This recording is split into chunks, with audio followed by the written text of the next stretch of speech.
This channel does not promote any violent, harmful, or illegal activities. All content provided by this channel is meant for an educational purpose only. ক্ষোভের আগুনে জ্বলছে বাংলাদেশ। সংখ্যালঘুদের সঙ্গে যেসব ঘটনা ঘটছে সেই সব ভিডিও সামনে আসছে। একের পর এক বাড়ি জ্বালিয়ে দেওয়া হচ্ছে বলে অভিযোগ। আর এই সব ঘটনার প্রতিবাদ সীমান্ত পেরিয়ে শুরু হয়েছে ভারতেও। পশ্চিমবঙ্গে প্রায় প্রতিদিন কোনো না কোনো জায়গায় চলছে বিক্ষোভ প্রতিবাদ। কলকাতার রাস্তাতেও মোহাম্মদ ইউনূসের কুশপুতুল পুড়িয়ে বিক্ষোভ দেখানো হয়েছে। আর এই সব ঘটনার পর নড়ে চড়ে বসেছে বাংলাদেশের অন্তর্বর্তীকালীন সরকার। তড়িঘড়ি ভারত থেকে দুই কূটনীতিককে ফিরিয়ে নিয়ে যাওয়া হয়েছে বাংলাদেশে। কলকাতায় নিযুক্ত deputy high commissioner Sikdar Mohammad Ashraful Rahman এবং আগরতলায় নিযুক্ত বাংলাদেশের অ্যাসিস্ট্যান্ট হাই কমিশনার আরিফ মোহাম্মদকে ডেকে পাঠানো হয়েছে বাংলাদেশে।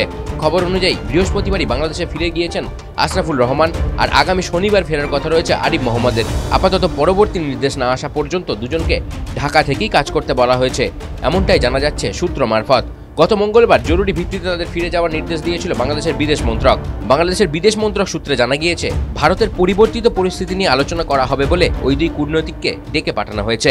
উল্লেখ্য, বাংলাদেশে সংখ্যালঘুদের ওপর অত্যাচারের প্রতিবাদে শহরের একাধিক জায়গায় প্রতিবাদ কর্মসূচি চলছে। পেট্রোপল সীমান্তেও প্রতিবাদ সভা করা হয়েছে। আজ শুক্রবারও বিক্ষোভ কর্মসূচি রয়েছে। কয়েকদিন আগে ত্রিপুরার রাজধানী আগরতলা দূতাবাস সংলগ্ন এলাকায় বিক্ষোভও দেখানো হয়। TV9 Bangla digital.